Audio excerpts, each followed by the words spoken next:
गौरांश आला होता मामाकडे राहण्यासाठी आणि आता झाली होती संध्याकाळ, तर आम्ही सगळी चाललो होतो जरा फिरायला.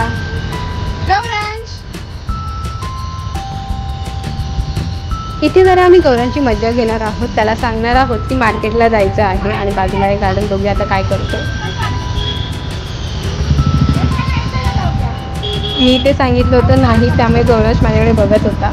आता बघूया आपला गौरांश मार्केटला यायला तयार होतो की गार्डनमध्ये. इथे गौरांशला समजलं की त्याला आम्ही गार्डनमध्ये घेऊन नाही जात आहोत, तर इथे तो दादाला आणि त्याच्या आजीला सांगतो की गार्डनमध्ये घेऊन चला.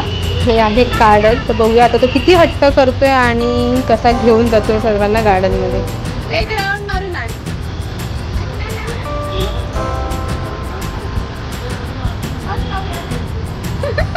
त्याला घेऊन गेला.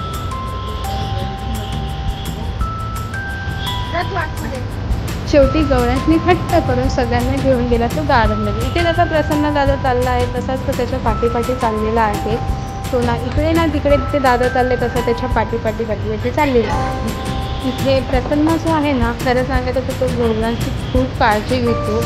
मी जेव्हा प्रेग्नेंट होती तेव्हाही तो माझी खूप काळजी घ्यायचा, सांभाळायचा की आतू हे खाऊ नको, आतू ते नको, आतू हळू, आतू हे. आणि आता जेव्हा माझा गौरांश झाला तेव्हाही तो लहान जेव्हा होता तेव्हाही त्याची खूप काळजी घेत होता आणि आत्ताही तुम्ही बघू शकता तो त्याची खूप काळजी घेतो. कारण तो घाबरतो की त्याला लागेल, तो पडेल किंवा काही. तो त्याला असं पटकन कुठे सोडून वगैरे देत नाही, मस्त अशी त्याची काळजी घेतो. आणि हा प्रसन्न जर असेल ना तर मला कसलीही काळजी राहत नाही, कारण की तो मस्त त्याचा सांभाळ करतो. त्यामुळे कुठेही मी जात असेल की त्याला घेऊन जाते. तो खूप डरपोक आहे, तुम्ही हा व्हिडिओतही बघू शकता. प्रसन्न त्याची किती काळजी घेतो. आणि ते गौरांश त्याला सांगत होता की तू पण बस, तो सांगतो मी कसा बसू, पण तो ऐकत नव्हता. म्हणून त्या ठिकाणी प्रसन्नही बसला होता. आणि गौरांचा सर्वात लाडका दादा आहे प्रसन्न दादा. यानंतर इथे थोडी मजा मस्ती करून झाल्यावरती गौरांश आता आला होता गवतामध्ये खेळायला. तर इथे गवतामध्ये आलं तो प्रसन्न दादाला बघतोय की दादा येतोय की नाही येते. तर इथे दादा त्याच्या पाठीच होता. दादा त्याला सांगत होतं नको जाऊ, खड्ड्यात पडेल, पण तो ऐकत नव्हता. आणि शेवटी तर इथे थोडे असे जिराफ, परत लायन्स वगैरे काही ना काही इथे असे स्टॅच्यूमध्ये प्राणी होते. तर बघा हा इथे बोलवायला हला होता. तर इथे तुम्ही बघू शकता प्रसन्न त्याला घेऊन गेलेला आहे. खूप छान त्याची काळजी घेतो आणि त्याच्याबद्दल सांगेल तितकं कमीच आहे, कारण की तो खूप गौरांशला जीवा की पाठ जपत असतो.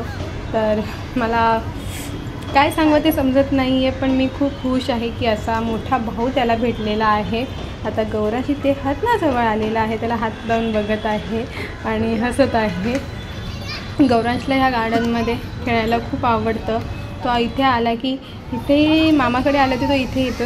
आता तो इथे आला होता वाघाच्या जवळ, तर त्याला हात लावतो आहे, पण त्याला थोडं वेगळं वाटतं का पळत आलेला आहे. सगळं खेळून मजा मस्ती झाल्यानंतर आता आम्ही निघालो आहोत घरी जाण्यासाठी. Bye bye.